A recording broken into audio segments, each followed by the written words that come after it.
Welcome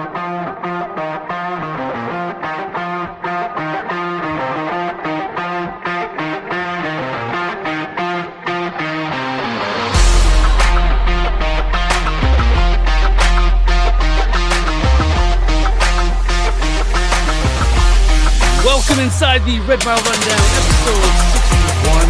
What's going on? Robert and I on a Monday morning as well. Looking forward to chatting about the Flames, Rasmus Andersson, and a whole lot more on the podcast. But of course, before we get there, we got to introduce Robert, bring him inside the show. How are you doing this bright and early Monday morning, Robert? I'm tired. I'm not used to getting up this early, John. I don't know how the hell you do it every single day. It's very impressive on your part, but fire alarm went off in the middle of the night, just the low battery beep. So that was fun to deal with, and then hurt my back in my sleep because I'm old. And now we're here talking about Rasmus Andersson. God, I am loving life today. Oh, it's good time. It's good times, man. Get yourself a couple of kids, and that'll change your perspective on things. I guess getting up that early in the morning. But hey, there's nothing really better to talk about on a Monday morning than hockey and about the Flames. And finally, we got an answer to the Rasmus Andersson saga, or however you want to word that. The Flames finally pulled the trigger.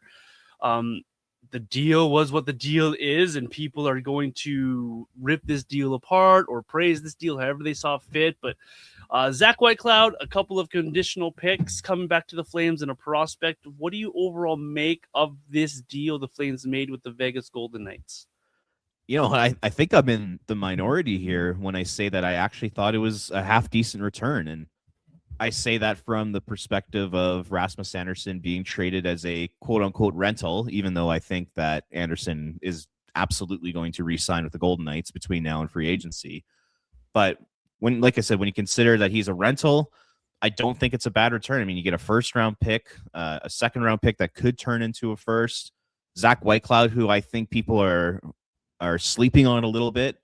I think Whitecloud is actually a really solid NHL defenseman who can play on a second pair, or more ideally, you like to see him on a third pair, but he can play top 4 minutes, and then you get a prospect in the mix too. Like, you get 4 pieces for 3 months of Rasmus Andersson. I mean, that's pretty good. I mean, I understand why some people were a little upset about the return, because I do think they could have got more for him had they moved him, in 2024 or last year's trade deadline. But overall, I don't think it's that bad. I actually think it's a pretty decent return. Where are you at on it?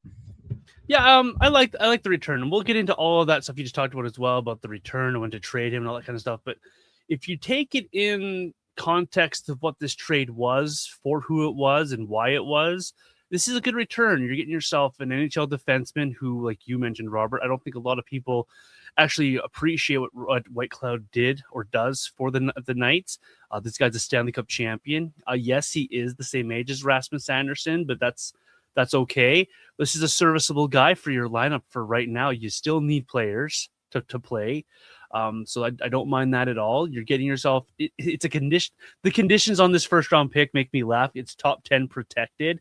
I don't think the Vegas Golden Knights are going to fall off next year and be a bottom 10 team. But so that's a bit funny to me. That second round pick, that could become a first round pick if the Knights win the Stanley Cup. So you're getting yourself an opportunity to have 2 high picks in the draft coming up. So that's a positive. I love the conversation I was having with people saying how there wasn't this year's pick involved. I'm like, they already have this year's pick from the Vegas Golden Knights, so it kind of had to be next year's. So I don't mind that, because now you have multiple firsts over multiple seasons, so that helps you expand what you're trying to do. It's going to help with contracts down the road as well. Got to remember that part. And then you get yourself a prospect who might not be anything, but also might surprise. So I talked to a few people on Twitter who watched this prospect Weeb play a few games, and he's been with Verhoff in North Dakota right now, playing with him, helping him along in his collegiate career. And they said he's a later bloomer, steady defenseman. He's not going to wow you, but he's going to give you an honest effort. And if you can turn that guy into an AHL guy to help kids at the AHL, fine. If he turns into a 7 in the NHL, fine. Like, you're getting pieces here and assets here for a guy that you weren't going to keep for Rasmus Andersson, who was going to leave at the end of the season if you didn't trade him. So I think overall you have to kind of praise the job Conroy did. Also have to add into the fact that there was no extension involved with this trade. So you're limited on what you bring back. So overall, I like this trade. So I'm with you, Robert. I'm in the minority as well. I think this was a decent trade. Yeah, and to add a little bit of context to Abram Wiebe, Stephen Ellis, who's the DFO prospect analyst. I mean, the guy's a hockey fiend. I've been on meetings with him before, and he's told us that he's like yeah, like I got to get back to watching like IIHF Division II qualifying between Kazakhstan and Israel. He's insane. What? like what are you watching? Like this guy, like he knows his stuff. So he tweeted out yesterday, Abram Wiebe is a long shot to becoming more than an occasional NHL call-up, but he has a big frame and is playing a ton of minutes at the University of North Dakota. Bit of a late bloomer and still improving. Good project guy to have. I think he'll be a solid AHLer at least. So a little bit of analysis on Abram Wiebe, because I know like I never watch North Dakota, so it's good to hear someone who does watch him kind of give some analysis there. So yeah, and it's four, like we just said, it's four pieces for a guy who wasn't going to re-sign in Calgary, for a guy who's going to play a few games for Vegas between now and the Olympic break, and then from the trade deadline onwards. I mean, if he doesn't re-sign in Vegas, it's definitely a haul of assets. If he does re-sign with Vegas, which I'm sure you're on the same page, you probably think he will too. Then that's when you can start to maybe question the return a little bit. But yeah, overall, I think Craig Conroy did just fine. I actually think this is probably, out of all the deals he's made, this is definitely one of the deals that's probably in the top half in terms of overall grades and in terms of trades that Conroy's made so far. The one part of this trade that I was a little disappointed in is Mir Manov didn't get sent back to where he came from. Anyways, joking aside, Rasmus Andersson, it came out that he told the Flames that he wasn't going to sign an extension anywhere right now. So taking that completely off the table, which obviously changes how this trade should be viewed, in my opinion, and how the Flames obviously had to approach this. That took teams like Boston out of the mix. That was Andersson's right. That begs the question is, are the Flames holding on to these prospects or these guys too long, these assets too long for trading them? It begs the question of, should they just trade them to no matter who it is, based on him just being a rental? Do you have any, how do I word this? Excuse me. Rasmus Andersson took a lot of heat for that move, for saying he wasn't going to sign an extension anywhere. Do you agree with that sentiment, that statement from fans, or are we overblowing that part of this trade? Hey, Rasmus Andersson wasn't going to sign here, but the deal with Boston clearly was going to be a better package if that rumored trade went through. Should we harbor any ill will towards a player wielding their right, their responsibility they were given in their tenure? I guess what I would say is just put yourself in Andersson's shoes. And if you were making the decision, would you want to sign a 7 or 8 year contract extension with a team that you don't know anything about? Mm-hmm. You know, like for the Bruins, for example, you know, the Flames are in Boston once a year. So Andersson really hasn't got to explore the city. He doesn't know what it's like to live there. Yes, he's got a couple former teammates there in Lindholm and Zadorov, but he doesn't know what the dynamics like in the dressing room. He doesn't know what the play style is. He doesn't know what system they're playing. He doesn't know what kind of fit it's going to be for his family. Does his wife and their kid, do they want to raise their child there? All so you're in Rasmus Andersson's shoes. Do you want to really commit to that right now, just so the Flames can get, you know, maybe a couple more assets, or maybe an asset or two that's higher quality than what they got from Vegas? Like I don't think that's fair to criticize Andersson for that, because if I were him, I would have done the exact same thing. I would wait it out. You know, with Vegas, now he can experience living in the city. He can experience what it's like to be playing with all those guys in that dressing room, what it's like to be part of that city and that community. He gets to experience that for a few months before he decides what he wants to do. And you know, what happens if he goes to Vegas and it's not a fit for him and his family doesn't like it there? All of a sudden, then he's stuck for another 7 or 8 years. That just doesn't make sense. So if you're, I'm not going to tell people how to think, but just my opinion, I really think that you should not be criticizing Rasmus Andersson when it comes to this decision. It's totally within his right. He owes the Calgary Flames nothing. He's given the Flames, 7 or 8 really good NHL seasons on a really good contract. So he doesn't owe the Flames anything. That's kind of how I feel about it. Yeah, I like that. I like how you worded that there. That was well put. For me, it's the context really does matter in this situation like this. It's the Flames offered him a contract. He didn't feel that the value of the contract matches what he was looking for, and that's how contracts and that's how extensions go. That's how players, they're going to value themselves one way, the team values them another way, and sometimes it goes down this path where this is it. This is how it plays out, and so. I applaud Andersson for being honest. As some fans won't give him that honesty, and that's fine. But I'll applaud him for his honesty. He felt at the end of the day that even if he was able to talk to Boston or to Detroit or whoever else was out there that he was maybe talking to, you'll never know. The rumors are always out there. That he wasn't comfortable doing it, and I don't blame a guy he's turning 30. He's looking to change course of his life. I don't know if anyone has changed jobs midway into their 30s or 40s. It's not exactly an easy thing to do. There's a lot at stake. You got to think of beyond the game of just hockey or beyond just what your job is and make a tough decision. So I applaud Andersson for the honesty for doing that. If he signs in Vegas down the road, it is going to be what it is, and you just have to live with it because it just wasn't the situation right now. And considering that situation that Connor was put in, he went out and he maximized himself a deal. Unfortunately, that took Boston out of the running, took Detroit out of the running, teams that weren't comfortable doing it without the extension. But he was still able to maximize, I think, what was going to be an asset that he was going to lose for nothing.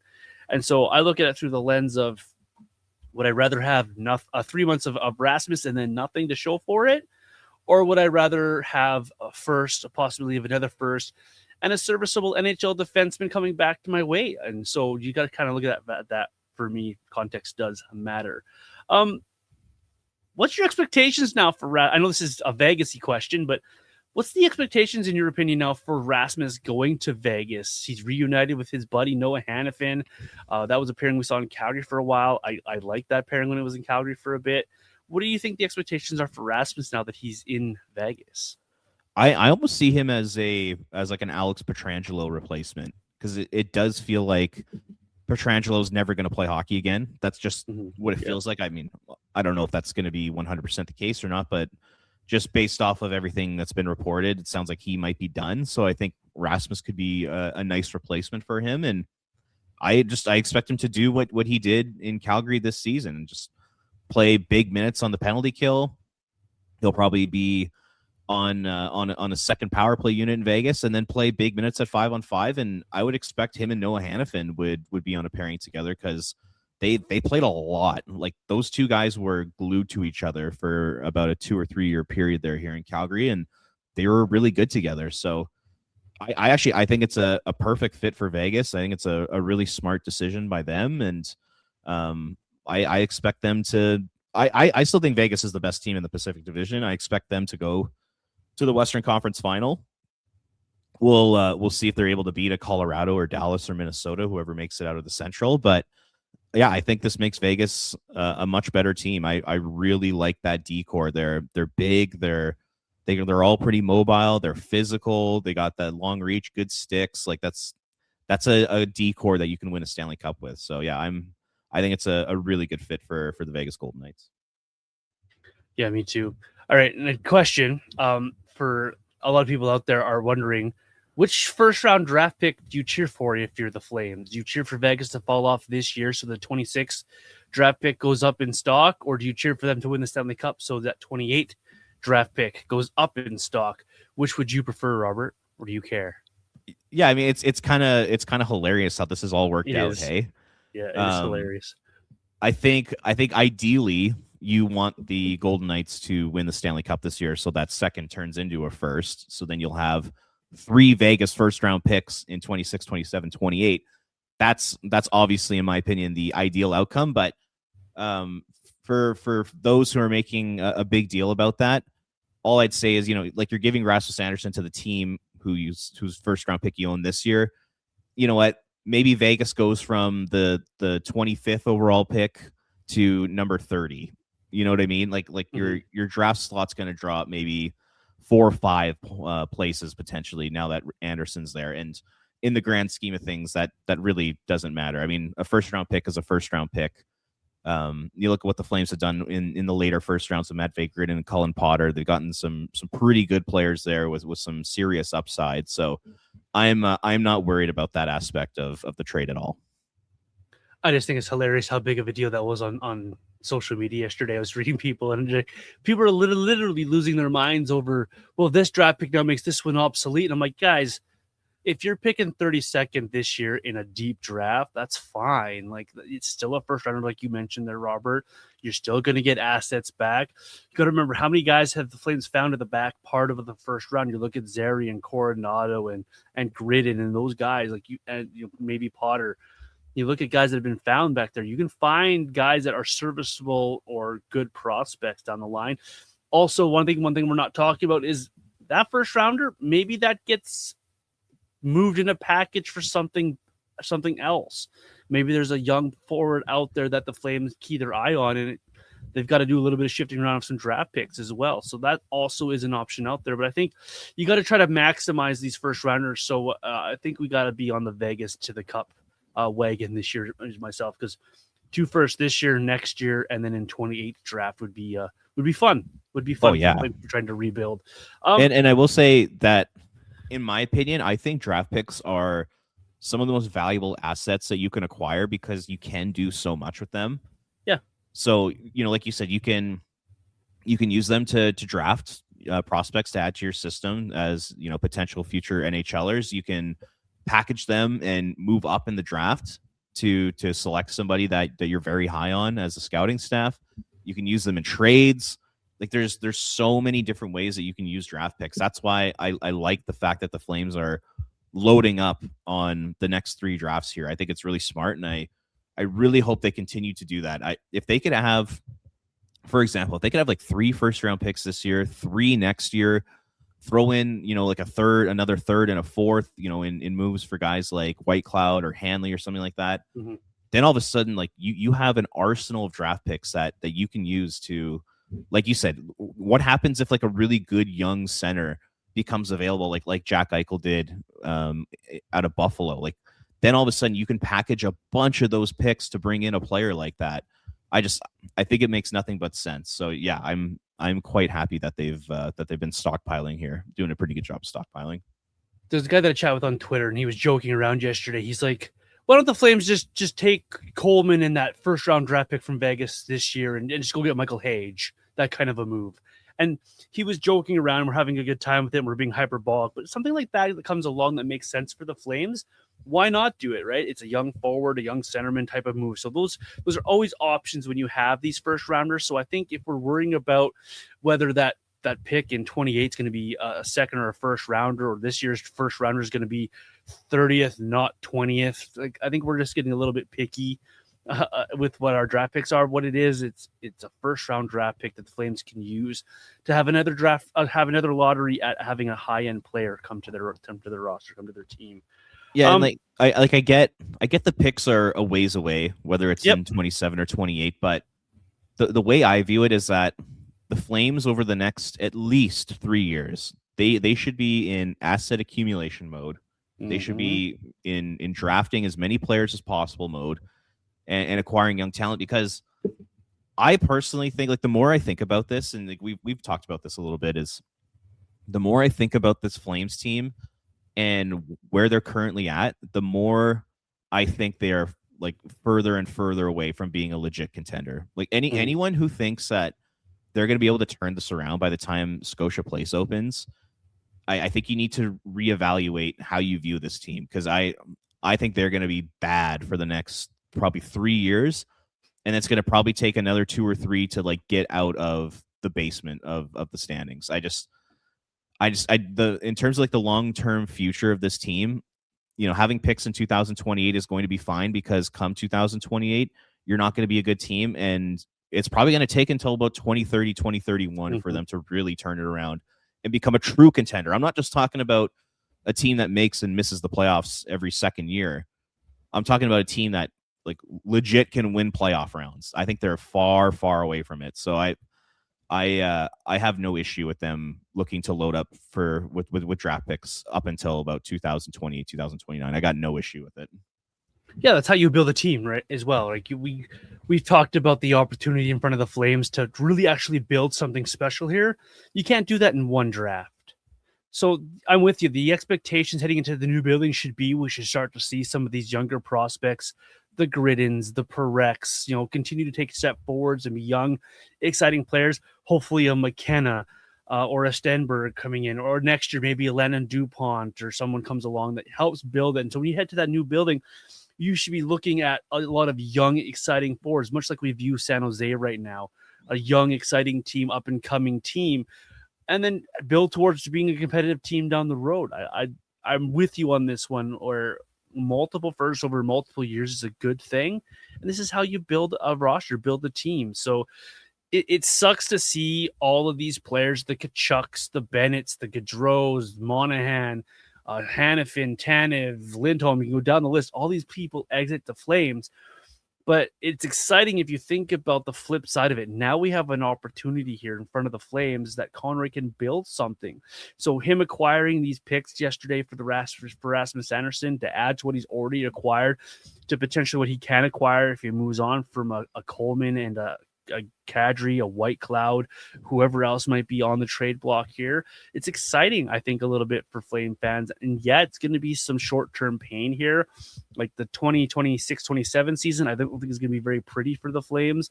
But you think about the end product and what could be coming down the pipeline for the Flames, you kind of, okay, let's take the step back. Let's build it. Let's see it, because it can be exciting for the Flames if it's done properly here.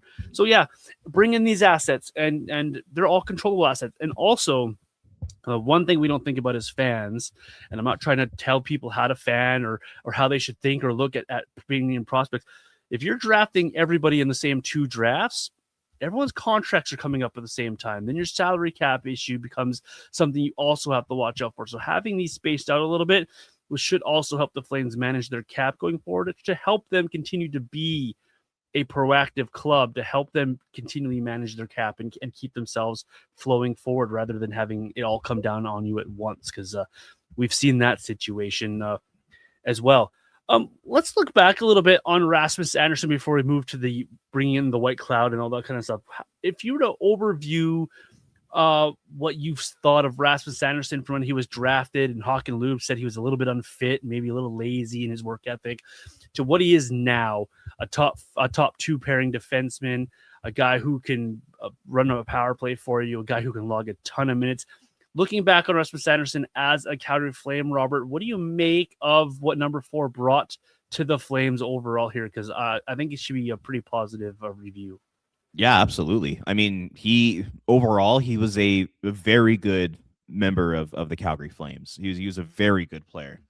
I don't know if I'd call him great or anything like that, but I put out on Twitter the other day, I kind of put like my top 10 defensemen in Flames history, and I had Rasmus Andersson at number 6, but I mean, you could have him as high as number 5, as the 5th best defenseman, and just in terms of overall impact on the organization. That says a lot. Now, and having said that, going through that exercise, I realized the history of defense in Calgary's not all that great, but having Rasmus Andersson in the conversation in the top 5 in terms of overall defenseman in franchise history is pretty incredible. So good on him. He's basically top 10 in every single major statistical category when it comes to defensemen. I think he's 6 in goals. I think he's 6 in points, 7th in games played. So yeah, he had a really good run here, and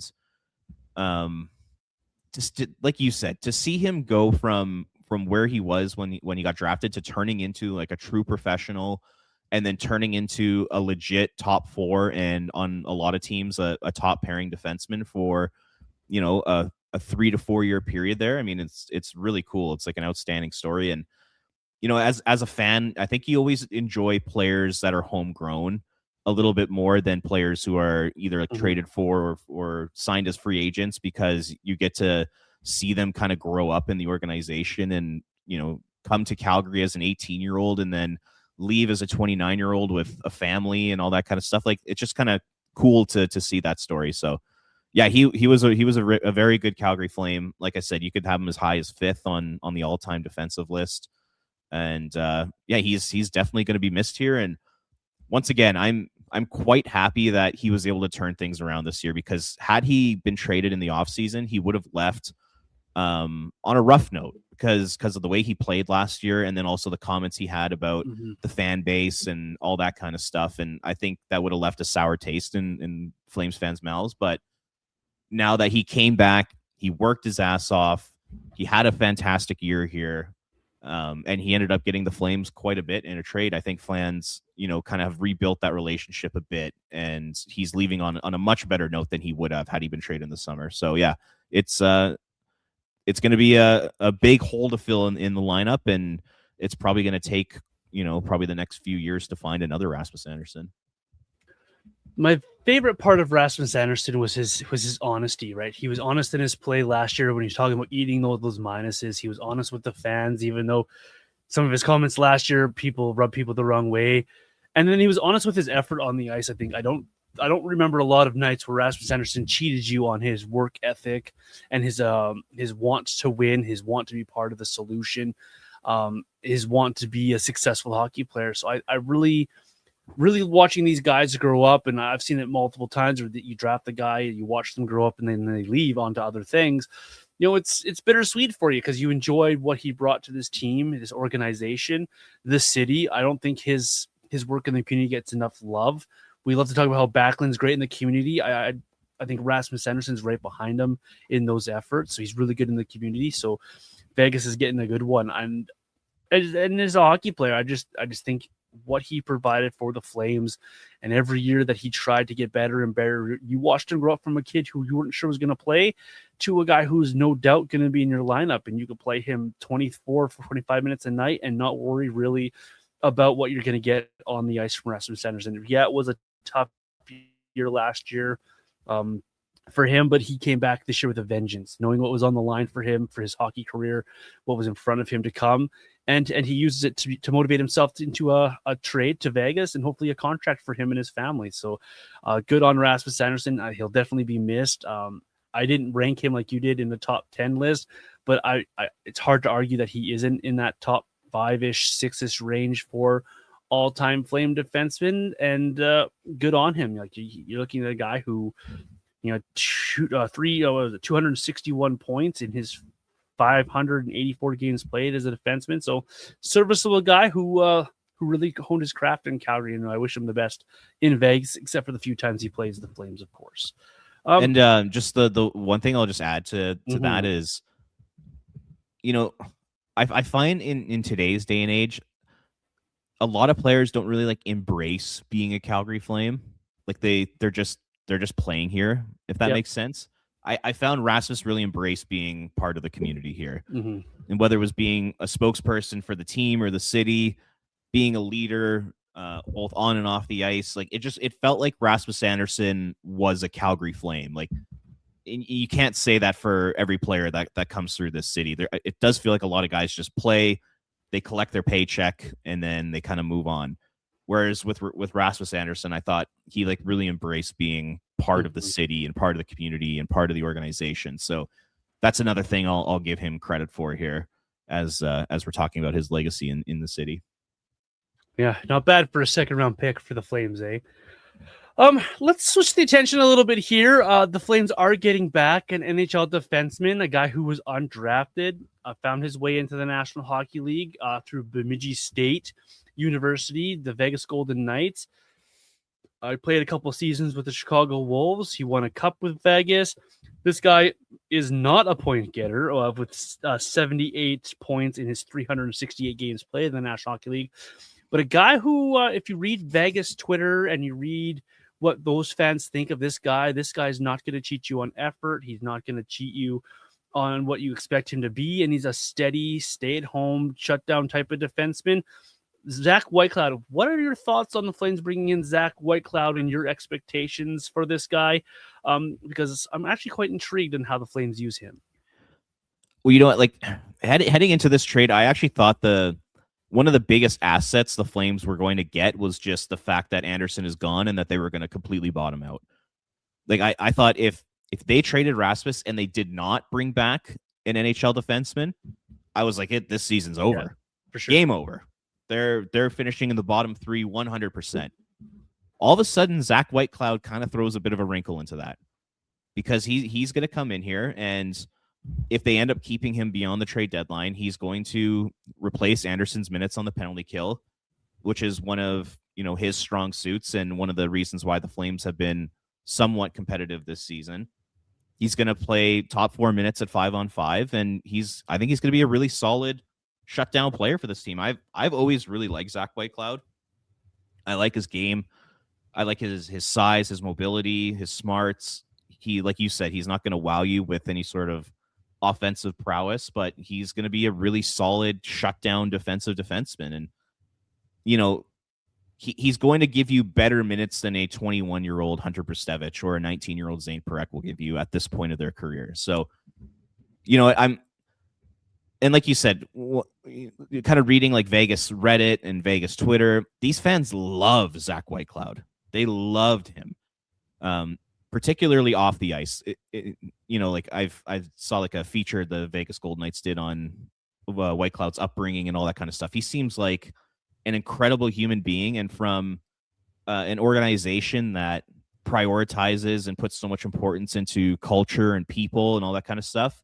I don't know if they could have added a better person to the organization than Zack Whitecloud. He seems like he's awesome. So I personally think they should flip him at the deadline. But I have a feeling they won't. I have a feeling that they want to remain in the mix and remain competitive. So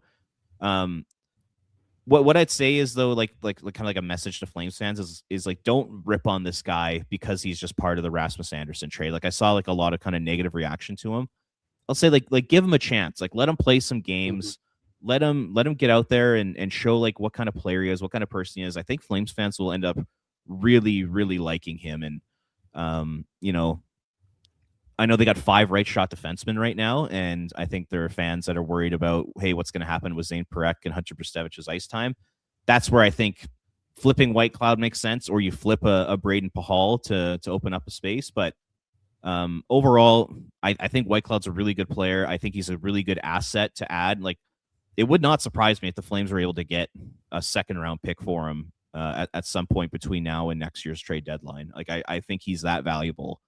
So yeah, I was surprised to see an NHL player come back, but I guess it made sense because he had to make the money work. But yeah, like I said, let's give him a chance. Let's not roast him, or let's not jump to conclusions and all that kind of stuff. I'd say like give him a chance to show what kind of player he is. I might ruffle some feathers with this one. I actually don't mind this part of the trade for a couple of reasons. We saw Zane Parekh play, and he clearly wasn't physically ready. We've seen Prstevich in and out of the lineup. We've seen Pahal in and out of the lineup. And I'm going to take his handedness out of it for right now. This is a guy who comes in here who can go up and down your defensive grouping. This is a guy who's going to give you honest minutes. This is a guy who's going to play hard. I've been thinking about this for a little bit here since this trade was made. This guy kind of feels like an insurance policy for the fact that maybe Zane Parekh isn't 100% ready for the National Hockey League. And I know, yes, he's got to play. You've got to put 19 in the lineup, and I'd love to see him play a ton of minutes. This is also a guy who can have Mackenzie Weegar flip to the left side, and he can play on the right side, so he gives you a little bit of versatility there. So I think I view Zack Whitecloud coming in here as a body that, one, makes the money work for a trade like this, because Vegas is a money in, money out situation. This is a guy that's going to allow you to have a little bit of flexibility in which 6 you're playing every single night, and a bit of an insurance policy in case Zane Parekh or Hunter Prstevich isn't ready. And that the word that nobody ever wants to mention when talking about hockey players is injuries. They're bound to be one.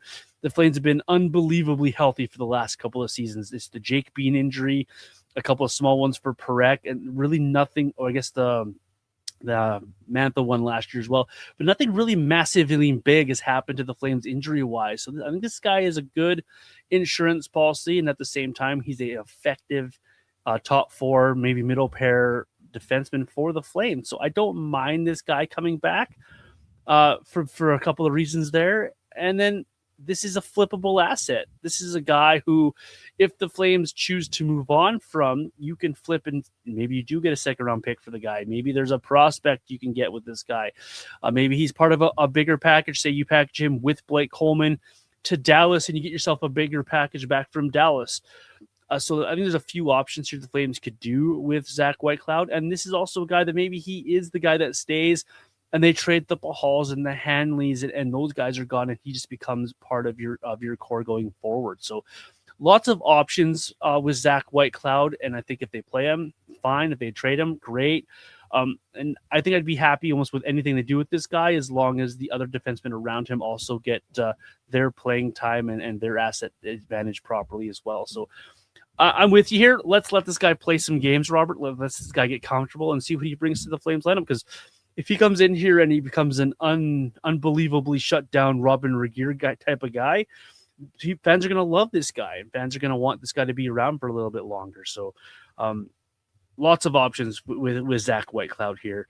I was going to say it does tell me though that the Flames do need to move out a defenseman. So 100%. whether it's Joel Hanley, Braden Hall, Zack Whitecloud, one of those guys, one or two of those guys should be traded between now and the deadline, because when Zane Parekh has done his stint in the American Hockey League here, they're going to have 8 defensemen. Yep. And 2 of them, Hunter Brstevich and Zane Parekh, need to play. And 5 of those 8 defensemen are right shots. Weegar, Whitecloud, Brstevich, Pahal, Parekh are all right shots. So if you move Joel Hanley, you can move Mackenzie Weegar to the left side, and then that way you can get those guys in. If you move Whitecloud and Pahal, then that opens up 2 spots on the right side. Like there's got to be a couple other moves here so that Zane Parekh can actually get some ice time, because he can no longer go to the OHL. That deadline passed, I think it was on December 10th. So Zane is staying with the Calgary Flames for the rest of the season here, and they need to find him ice time, and it's going to be hard to do that when you got 5 right shots and 5 guys ahead of, or 4 guys ahead of him in terms of Ryan Huska's trust level. I just don't know if I see Ryan Huska putting Zane Parekh in the lineup as much as he needs to be when you have Pahal, Brstevich, Whitecloud, and Weegar all ahead of him. So it's going to be very interesting to see what kind of plays out between now and the deadline in that respect. Yeah, and that's exactly where I was going to go next. Is how do you see this decor playing out? Who does Kevin Ball play with now? Who does Zack Whitecloud play with? Is it easy enough just to put those 2 together?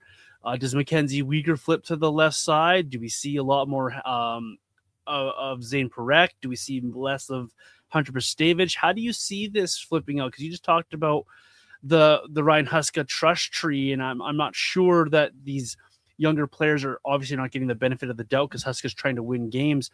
Is it time for the Flames management to step in a little bit here and be like, no, we need to see the kids play as well? How would you, if you were to approach this defensive group, Robert, how are you putting these guys out there? Is it Mackenzie Weegar on the left side? Is it Zack Whitecloud with Ball? How would you shape it up? I think to start, you try to keep things the same, and you'd put Zack Whitecloud with Kevin Ball as your shutdown pairing, and then you keep Weegar and Kuznetsov together, who have been pretty decent, and then Hanley and Brstevich could continue to be your third pair for now. But then, come 10 to 12 days from now, when Zane Parekh is done his stint in the American Hockey League, then that kind of throws a wrench into things. I'd personally love to see Parekh and Ball together. I thought they played really well in game 82, but once again, is that something Ryan Huska is going to be comfortable doing when he's trying to win games and he's trying to push this team to continue to push for a playoff spot? Is he going to trust Parekh in those types of minutes at 5-on-5?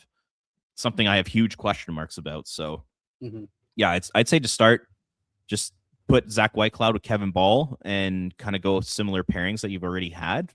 And then when Parekh comes, yeah, that's when some really interesting decisions are going to be made, whether it's trades or, when it comes to Parekh's ice time. lots of interesting possibilities there for Ryan Huska. But yeah, I think I just kind of keep things the same for now. The fear for me is when Perek does come back, is that it for Bristevich? Does he get back to the American Hockey League to make room? And I hope that's not the case. I hope the Flames are a little bit proactive in this, and that one of Hanley or Bahal's moved along to make it a little bit easier. Maybe you rotate Bristevich and Perek with Hanley on a third pair, or Whitecloud. I don't know, can he play the other side or somewhat? So it's interesting to see how Ryan Huska approaches, how the Flames approach this, because a lot of teams in that, this is hilarious. A lot of teams in the National League are looking for right-handed defensemen, and the Flames are trying to figure out how to play all five of theirs. Plus, they have Henry Muse coming and other guys down the pipeline that are all right-handed shots, and they have the opposite problem with the National Hockey League, trying to find all these right-handed shots. So it's very interesting how that shapes up for the Flames here as well going forward. Any more here on the Rasmus Andersson trade front from you, Robert, that we failed to bring up here? Because I want to kind of switch the conversation to other trade chatter and what kind of is next for the Flames. No, I mean, I think we've pretty much covered most of it. I mean, I guess the only other thing that I would throw in the mix here is just I'm kind of sick and tired of the Flames and the Vegas Golden Knights. It just feels like you're not alone. It feels like the Golden Knights, they're such bullies to the Calgary Flames. You know, it almost feels like the Flames are like that kid in high school who's like trying to be cool and hang out with the cool kids. And he's like, hey, Chad, like I'll do your homework while you're at football practice. And then you do his homework and then you never get a text from him inviting you to hang out or anything like that. Like, it's always like, it's like the Flames are trying to to be like cool, and the Vegas Golden Knights are just like pushing them off. And, you know, this dates back to like 2019 when you think of the Mark Stone trade. You know, the Flames were in the mix till the very end. Vegas comes in, just shoves Calgary out of the way. Piss off. Like, we're gonna bring in Mark Stone. You're not. You know, and then there's Jack Eichel. The Flames are rumored to be, you know, the finalists for Jack Eichel. Vegas steps up and says, "Get the hell out of here, you know, you little nerd." You know, they push Calgary aside, and then they bully us into trading them Noah Hannafin for nothing, and now they bully the Flames into trading Rasmus Andersson as a quote unquote rental, even though we all know Rasmus is probably going to re-sign there. So it's just like, I'm sick of the Vegas Golden Knights. I respect what they do, and I wish the Flames were more like them, but I am getting sick and tired of the Flames and the Golden Knights dealing with each other here, because the Golden Knights always seem to win in these situations. Chad is such a bully's name, eh? Yeah, right? Well done, high school quarterback bully. Well done by you. Right? Yeah, well, we got Mirror Man off, so haha, take that, Vegas. The conversation on Twitter and social media, I know it's only a portion of the fan base and those guys I talked to, the conversation quickly turned away from Rasmus Andersson yesterday into, why do the Flames hold on to these pending UFAs so long that they lose all the leverage? Because that's what a lot of people, how they're viewing this, is they lost a lot of the leverage. Rasmus Andersson kind of called the shots. Noah Hannafin kind of called the shots back in the day, and things like that. You know, Kachuk kind of called the shots. Gaudreau held the Flames by the nuts to the end of the 11th hour. Is there a problem in Calgary with asset management and holding on to these guys too much, or is this a league-wide thing? Because it really feels like the Flames, they try to have the hammer, and then they hold on to the hammer that extra second too long. I heard your yes in there, so I know where you're going to go with this, Robert. But the Flames, I think they need to be a little bit more proactive. Where are you at with that conversation? Yeah, 100%. Like I mentioned on Afterburner the other day, that I don't really know if it's a Craig Conroy issue. I think it's more of an organizational issue, and it starts with Murray Edwards. Murray Edwards. Sorry, I just had to clear my throat there. It starts with the guy up top, because I think that they held on to Rasmus Andersson for a couple of reasons. One, in 2024, when they had to trade, you know, those 5 pending UFAs, I think Murray Edwards thought to himself, we can't trade everybody, and we need to bring back like some veterans and almost save the reputation of the team. I think that was part of it. And then there was also just the idea that the Flames, they want to remain competitive. They want to be in the mix every single game. And That's what ended up happening last year. They were in the mix right till the very end, and they felt like that they owed it to the players in that locker room to go for a playoff spot. And had they taken Rasmus Andersson out, despite having a bad year, that would have been a huge hit to that group. So it all stems from the top. It all stems from Murray Edwards just wanting to be in the mix and wanting to be, quote unquote competitive, which means finishing in 20th place. That's where this is where everything stems from when it comes to this organization not being proactive. So I hope they learn from this situation. I hope they learn from the Hanifin situation. I hope they learn from the Tkachuk situation. I hope they learn from all of these, that when you have a really good player, because this only applies to high-end players, when you have a really good player, you have to be proactive with their future. And they certainly have not done that. Now, like this does not count for guys like Joel Hanley or Braden Pahal or stuff like that. Like guys who are bottom six forwards, third pairing defensemen does not matter. But yeah, when we're talking high-end, really good hockey players, yes, they 100% have to be more proactive. It's kind of crazy that they continue to step on rakes and have them hit them in the face like they do with all these situations. I'm agreeing here just to make my point clear, but it baffles me how this Flames team has done it over and over and over again. They approach a UFA or a pending UFA or a guy that's eligible for a contract extension, and the talks with the player are, I'm not sure I'm going to re-sign. And then they wait 6 months or 7 months, and then they try it again, and it's still, well, I'm not sure I'm going to sign. And then they wait to the beginning of the next year, and like we heard it with Rasmus Andersson, they tried to engage with Rasmus Andersson at the beginning of this season to see if they can get a contract extension done. That was all over social media yesterday. How they were, and then Craig Conrad on the Fan 960 himself said, hey, we were trying to see if there was a contract there at the beginning of the year. They're taking 4 no's and saying, there's still a chance, don't worry. How many times do you ask the pretty girl at school to the dance and get a no before you stop asking the pretty girl to the dance? You just at some point have to move on. And the Flames have this thing where they fall in love with their own guys. And I get it. Like you draft these guys, you develop these guys, you want these guys to be around, you want them to be part of the situation of the future of bringing a winner to the Calgary Flames. We saw that with Gaudreau and Tkachuk, and they really wanted those guys to sign long-term. And then you bridge one of those guys and you put yourself in a tougher situation. The Flames love to get in their own way. And that's what I see here. And I'm not going to try to, this is not blaming Andersson. This is not blaming Hanifin. This is not blaming Tkachuk, because those guys are doing what they've earned and what they've done. They put in their service. They've earned those opportunities, and they see a situation that better suits what they want, and they go for it and they get it. The Flames at some point need to learn to stop doing this, because they've been doing it forever. How long did they hold on to Jerome McGinley before they moved off of him? They waited to the final year of Kiprusoff's contract to try to do something about it. Johnny Gaudreau into the 11th hour with a maybe. I don't know, maybe. At a certain point, the Flames need to think about it. Okay, we went to this guy. He's eligible for a contract extension. We want him to be part of the future. He says he's unsure. Well, you want to know what? We're sure. If you're not a yes, you're a no. And start being proactive with it. So I really hope they're not going to hold on to Blake Coleman and Nazem Kadri and even Zack Whitecloud because they have a year or 2 or 3 left on their contracts. I really hope that this approach changes for the Flames in trying to build this franchise and build up the future of this organization, because this is poor asset management. It is what it is. If I understand they could have traded Rasmus last year and he had a down season, so the package might not have been one that we liked either, but you also have to think about the terms of what's better for your franchise, what's best for your franchise. They could have moved Noah Hanifin a year early, about, 6-7 months earlier. Maybe he gets a better package coming back than Miromanov in a first. They could have moved on already from Blake Coleman. They could have already moved on from Nazem Kadri. Be proactive in the approach. So I'm with what I saw on social media. I'm with what you saw there, or you said there, Robert.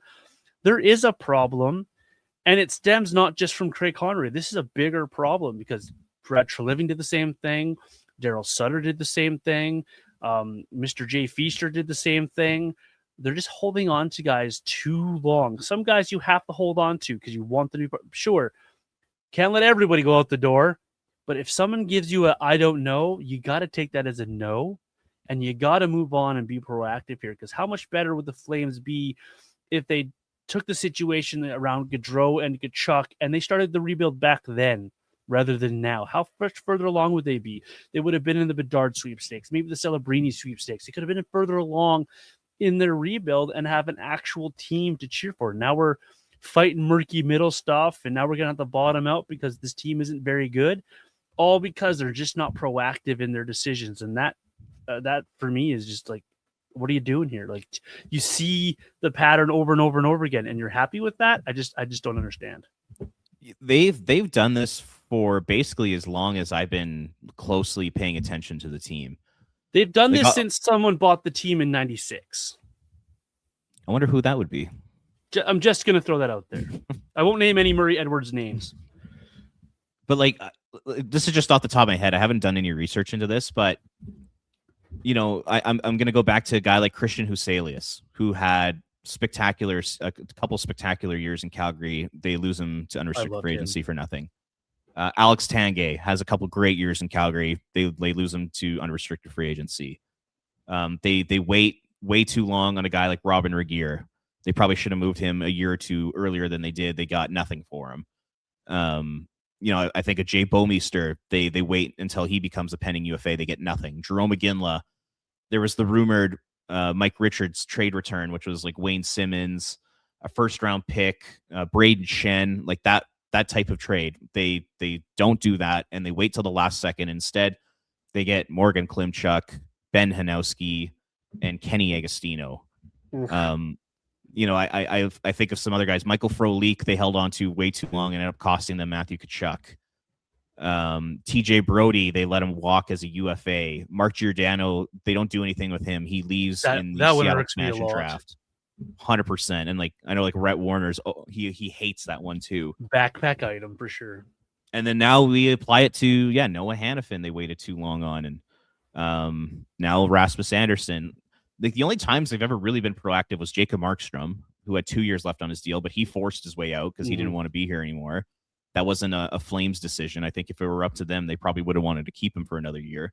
They would have extended him by now if it was up to them. Yeah.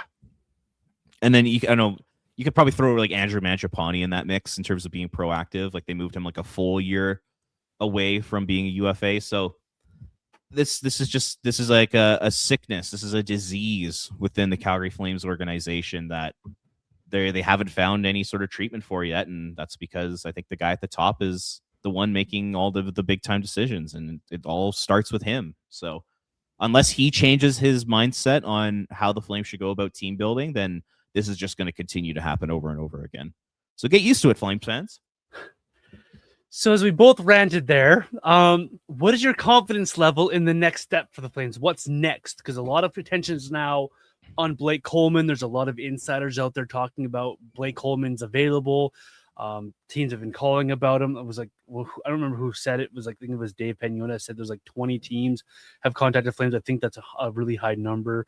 But you know that these playoff teams, Colorados, the Carolinas, the Dallases are calling about a guy like Blake Coleman. And now knowing how the Flames operate and knowing Blake Coleman has years left to go on his contract, how confident are you the Flames are going to do the next step, that Conroy is going to kind of fight against the grain a little bit and actually move on from Coleman and or Nazem Kadri? Because for me, I'm 50-50 on it. I read what I see about Blake Coleman, how the Flames, they love him, and they kind of think that he can be part of the solution. And then another insider comes out and says, this guy's been asked about by multiple teams. So I'm really 50-50 on it. The Flames are going to do the right thing here. And it's not because I don't like Blake Coleman. It's because the asset is there and the opportunity is there. How confident are you the Flames move here? I'm with you. I'm 50-50. I could see a guy like Coleman being dealt, and that deal being pushed by Craig Conroy. But I could also see a world where Murray Edwards steps in and says, "No, we're not trading this guy. He's too important to the culture and all this kind of stuff." And so yeah, I don't know what to expect. You never know what to expect from this team. You have no idea. One thing that made me feel a little bit better was I was listening to 32 Thoughts this morning, and Elliot Friedman was pretty adamant saying he thinks the Flames are not done.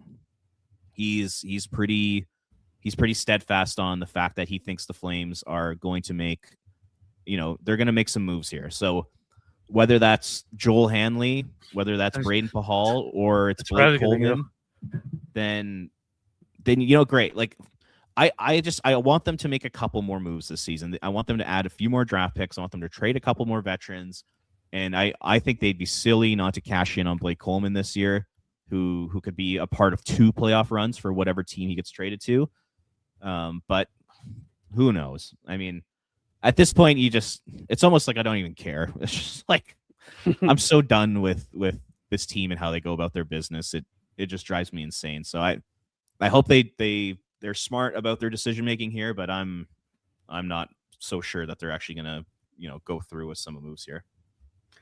I really hope that Friedman's correct and that these moves they're gonna make isn't, well, they're gonna trade Pahal to bring up Miramanov type of trades. Like, I really hope it's, well, we see the demand for Blake Coleman, and we have the approach of, hey, someone's given us an offer that we really have to look at, whether it be, I don't know, let's throw something out there, a Maverick Borg and a draft pick coming back to the Flames from Dallas, or maybe it is Potters from Boston and something coming back, like an opportunity where you have a budding NHL player coming back with an asset to help you manage. Like, if something like that does come across the way, I really hope they do take a look at it. I know if someone offers you like a 4th round pick for Blake Coleman, you kind of lap them off.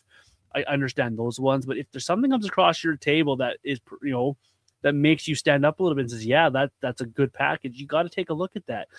I don't see them trading both Coleman and Kadri in season. I wonder if Nazem Kadri's like a draft week type of trade or a free agency type trade the Flames should make, but they should look at that as well and be proactive in here. Make those pragmatic decisions for your roster, because it's clearly not working, and it hasn't worked for a long time here. And this team fought and clawed its way back in December, and they're still sitting 29th in the National Hockey League, all because the Jets and the Canucks fell off a cliff as well. So you gotta be proactive here if you're the Flames. And I hate sitting here on our podcast and talking about how we have zero faith in our team to actually do the things that they need to do to be a good franchise and to be a team that's going to be effective down the road.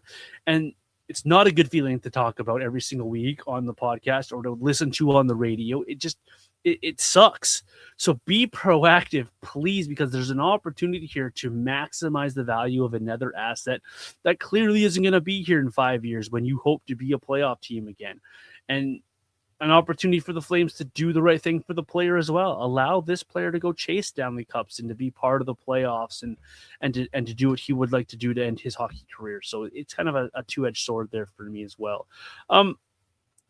Listening to Frank Saravelli on the Fan 960 with Pat Steinberg, he said something that got my attention, and I'd want to get your take on it. He was talking about these trades and these next moves and Flames should be doing next. And he says he thinks the Flames should take a make me move approach to these trades. So that's, you hold on to these assets till someone actually makes you, forces your hand. What do you make of that? Is that the right approach for you, or how would you go about making these trades if you were Craig Conroy? Yeah, I mean, I don't agree with that at all. I think if you're the Flames, I think you should be shopping these guys. I think you should be the ones reaching out to teams and saying, hey, this player is available. Like they just did with Andersson over the last couple of weeks here. Get your best offers in. We're moving this guy. Like get in or get out. That's the way I think they should approach it. I think the idea that they need to wait for someone to wow them, I think is ridiculous, especially for a 35-year-old Kadri and a 34-year-old Coleman. I think that makes absolutely no sense. And yeah, once again, they should be proactive. They should be the ones moving the needle and selling these guys and having discussions with GMs and trying to move them for as much as possible. Don't rely on others to do that kind of work for you. Go out and do the job and shop these guys and get the returns that you need for them. They're like, it's hearing that once again just makes me want to punch myself in the face. I'm just like, why are we doing this? Why is this team the way they are? Like Calgary Flames, why are you the way you are? Like you don't use common sense. when the obvious decision is there to be made, you don't make it. It's just, I don't know. I can't believe my ears when I hear something like that. So no, I think it's a crazy thing to do, and I hope they don't do that, and I hope they actually go out and shop these guys and be proactive and try to make this deal on their own and not have to rely on others to come in and wow them, because I just don't think it's going to happen for guys who are that age and have those contracts. The Calgary Flames trade Rasmus Andersson to the Vegas Golden Knights for Zack Whitecloud, a first, a second that could potentially become a first if Vegas wins the Cup. Abram Wiebe, prospect defenseman at the University of North Dakota. Reaction to that trade, all on this podcast. Robert, anything else that we've missed on this one? If not, tell the folks where they can find you and what's coming up from you on flamesnation.ca. Yeah, I got an article coming out at 9 a.m. on Monday here. Just some thoughts on the Rasmus Andersson trade. Sorry, I had Zane Parekh on my mind there, but yeah, I got an article coming out, and yeah, just lots of Rasmus Andersson content on my Twitter page. I've been kind of reposting some of his goals he scored over the years in Calgary, so check that out as well. He's got a sneaky shot, sometimes, Rasmus. For sure he does. And a heavy bomb, man. Gonna miss it. Gonna miss seeing 4 on the ice for the Flames, but wish him the best in Vegas. That is Ring of Fire CGY on your social medias. I'm Vintage Johnny 84, and of course the show Red Mile Rundown wherever you do your social media. Appreciate you joining us this week on the podcast, and as part of your podcast rotations. Enjoy the rest of this week and the Flames action this week, as there's some important games for the Flames. We'll chat all about it next week on the podcast. Until then, have yourself a good one.